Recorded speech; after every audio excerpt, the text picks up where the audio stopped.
Que a graça do Senhor Jesus esteja sobre a tua vida. Vamos para o resumo do capítulo 12 do segundo livro de Samuel. Neste capítulo, a Bíblia fala a respeito da visita do profeta Natã até o palácio do rei Davi, quando Davi havia pecado, havia mandado ordens a Joabe, capitão do seu exército, para colocar Urias na frente da batalha. Urias, a quem Davi havia se deitado com a mulher.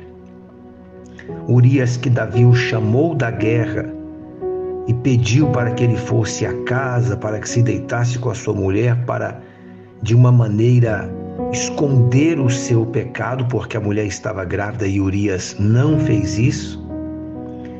E diante desta situação de adultério, de homicídio, o profeta Natã, mandado por Deus, visita o rei.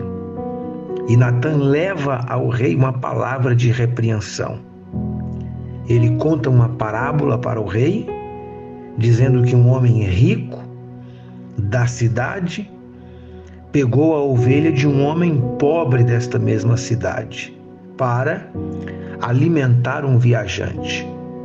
E o rei, escutando isso, entendendo que o rico não deveria pegar a única ovelha do pobre para matar e preparar ao viajante, mas que deveria pegar das muitas que ele tinha, Davi se revolta e diz: este homem tem que morrer. E Urias, olhando para Davi, diz no versículo 7: tu és o homem.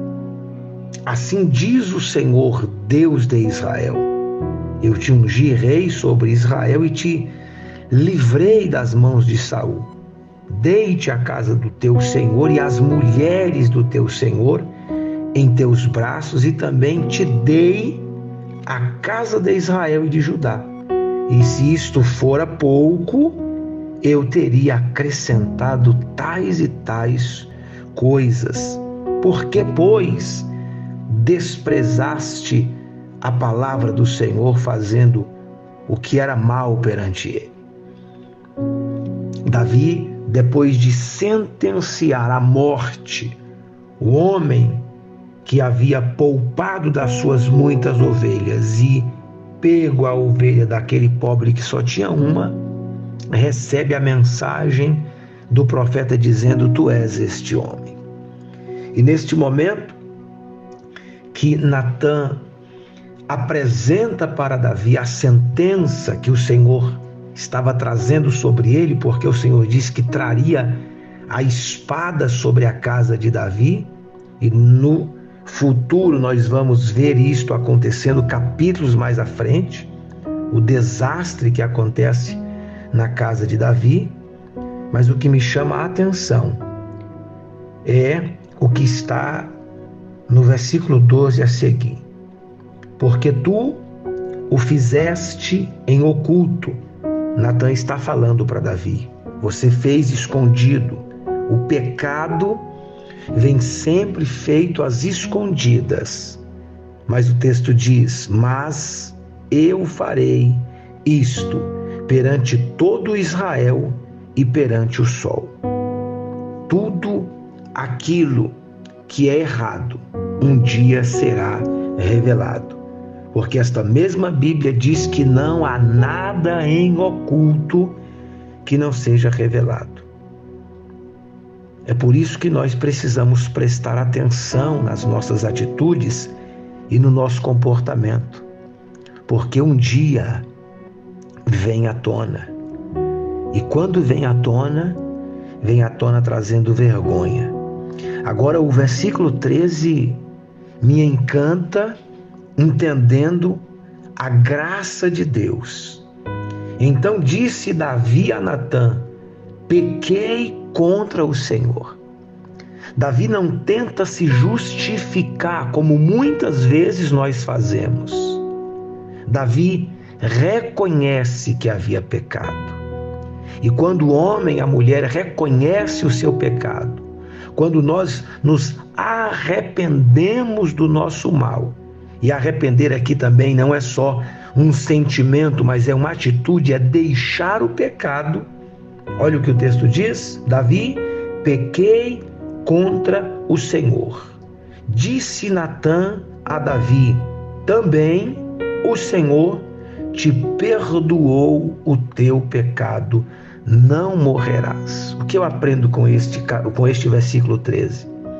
Eu aprendo que o perdão de Deus é instantâneo quando acontece dentro do meu coração o arrependimento verdadeiro e eu deixo o pecado.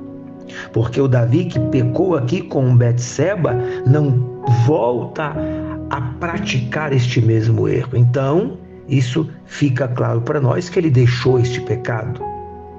Não é que ele continuou fazendo outras vezes. Ele fez uma vez, errou e não volta a cometê-lo. Isto é um reflexo do verdadeiro arrependimento. E quando ele se arrepende e reconhece que pecou, não tenta se justificar, imediatamente o profeta diz: o Senhor te perdoou.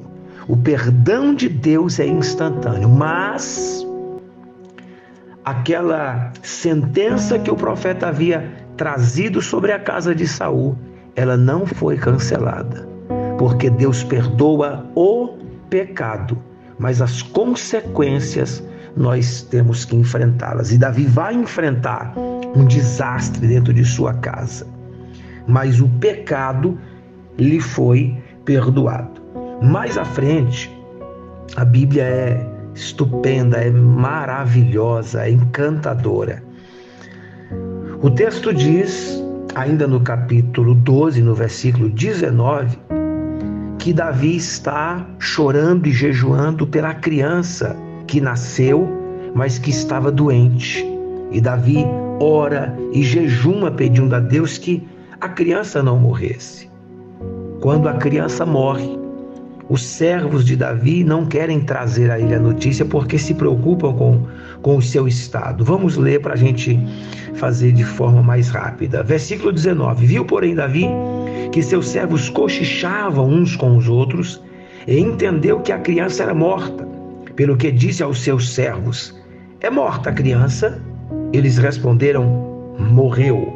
Então Davi se levantou da terra, lavou-se, ungiu-se, mudou de vestes, entrou na casa do Senhor e adorou. Depois veio para sua casa e pediu pão, puseram-no diante dele pão e ele comeu. E aí os servos não entendem, mas ele estava chorando até agora com a criança doente, a criança morreu, ele já se levantou, lavou e se ungiu.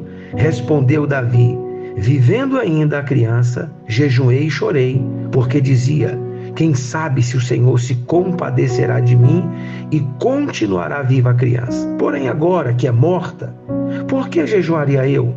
Poderei eu fazê-la voltar? Eu irei a ela, porém ela não voltará a mim. Davi está dizendo: um dia também eu morro, mas ela não vai ressuscitar. Então Davi veio a Betseba, consolou-a e se deitou com ela. Ela teve um filho a quem Davi deu o nome de Salomão e o Senhor o amou. Davi o entregou nas mãos do profeta. Esta criança, Salomão, passa a ser a oferta. Mas o que a gente aprende aqui? Queridos, na vida existe um momento que a gente tem que aceitar a realidade. Existem pessoas presas no passado, presas em uma perda há anos, deixaram de viver por causa de uma perda. E a perda não vai ser restituída. Passou, acabou, já era. Davi está dizendo: se a criança morreu, eu entendo que eu preciso viver. Não adianta ficar aqui chorando. Eu chorei e orei até quando ela estava viva e doente, porque eu acreditava na cura. Já morreu, já sepultamos, basta. Eu tenho que encarar a minha realidade. Muitas vezes nós deixamos de viver por uma perda no passado que não volta mais. Levanta a cabeça, vá viver. Deus tem ainda coisas grandes para fazer. O mais importante nós já recebemos, que foi o perdão do Senhor. Agora é viver, porque existe aí um Salomão que Deus vai nos dar de presente. Que Deus te abençoe. Este foi o resumo do capítulo 12 do segundo livro de Samuel. Deus te abençoe no nome de Jesus.